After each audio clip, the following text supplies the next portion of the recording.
మా ఫ్రెండ్స్ అందరికి ఏమైందో కానీ సడన్గా ఒక్కొక్కరుగా అందరూ వెళ్ళిపోతూ ఉన్నారనమాట. ఇప్పుడైతే తిను మా ఫ్రెండు, మా రూమ్మేట్ అనమాట. ఆల్రెడీ ఇంకొక అమ్మాయి వెళ్ళిందని ఆల్రెడీ ఒక వీడియో చేశాను కదా, అప్పుడైతే చాలా బాధపడ్డాం. ఇప్పుడైతే తిను మా రూమ్మేటే. సో రూమ్లో మేము ఎలా ఉంటామో, ఎంత క్లోజ్గా ఉంటామో మాకు తెలుసు అనమాట. సో ఇంకా తను సడన్గా వెళ్ళిపోతుంటే చాలా బాధ అనిపిస్తుంది.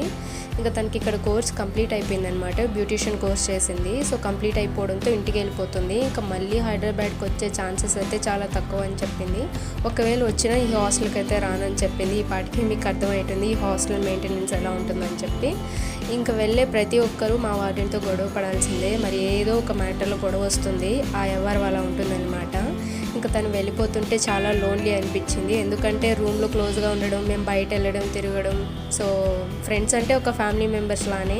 సో ఇంకా తను వెళ్ళిపోతుంటే చాలా లోన్లీ అనిపించింది. ఇంకేం చేయలేం కదా, ఏదో ఒక రోజు అందరూ వెళ్ళాల్సిందే అనమాట. ఇంకా రూమ్ అయితే చాలా లోన్లీ.